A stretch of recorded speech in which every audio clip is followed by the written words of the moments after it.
What's up, my dudes? Another episode of Fixing Stuff. Today we're trying a AC flush with this ACPro Power Clean and Flush. I've already used it. It's got this little nipple on there. It seemed like it had some good power. So, it says right on the can, take your accumulator dryer off. Don't flush that. Well, this one's getting changed anyways.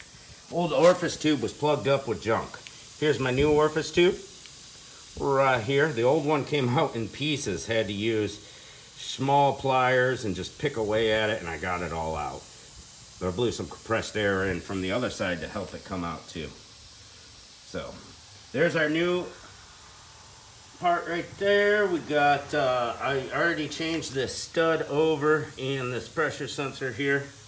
So they are transferred over. There's the old one. Came with the new seal.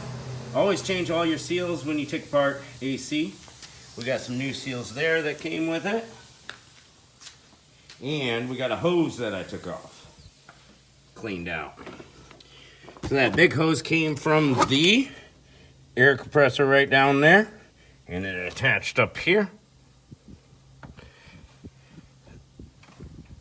And our orifice tube was right here. I've got this tube bent up that attaches to it. This little fitting spins onto this fitting. Orifice tube was down in there. Got her all out.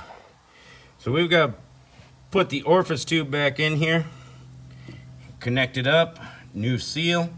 New seals here. New seals on the compressor. And so basically I took that power flush, put it right in there, in that hole, until it started coming out the other side. Then put it in here, the nipple, flushed it out the other side. This one, I put the power flush in here, and it came out this hose down here, bunch of junk, and then I flushed it backwards. Then it says to blow out the tubes with compressed dried air. Make sure you have a water filter, you don't have a bunch of water coming out your air nozzle. And blew it back and forth a lot. Dry out all that solvent. So I'm at the point now where I'm ready to put this accumulator dryer back on. Right there, it bolts on. And put the orifice tube back on, put my big hose on the compressor down there. Get everything back together with new seals. Pretty easy, 13mm bolts everywhere. Blew it out with the air compressor, some air. Then after that, we're gonna vacuum down the system.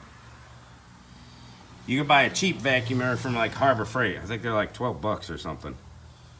It says to vacuum it out for 30 minutes to dry it out. So I'm gonna start doing that. Got my vacuum pump set up. That's all there is to it. It's a little vacuum pump. I took the cover off. It was annoying. You can get these real cheap. Got it hooked up to my gauges right there. Valve open on this side, attached to the low pressure right there. Found out the orifice tube was clogged because you got this fitting here, and you can check pressure difference between them. And yep, it was clogged up. So, cool. Now to operate, if you want to skip the vacuuming step, you know, you could skip it, but you should be vacuuming down all of your systems. So you just hook up your air hose right there, and she'll start sucking. Like I said, we're gonna leave it on there for 30 minutes. Got everything hooked back up with new seals. Took about 5 minutes. Not a tough job at all.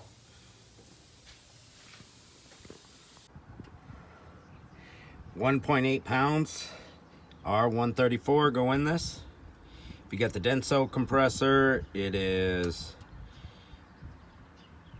PAG 46 for the compressor, if you need to top that off.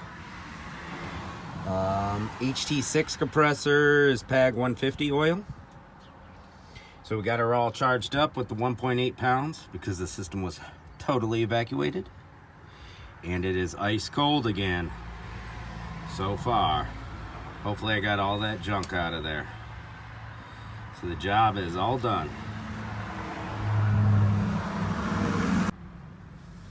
These are aluminum fittings, you know, all aluminum and stuff. So you can have a lot of corrosion where the new seals go, where they hook up, especially to the compressor.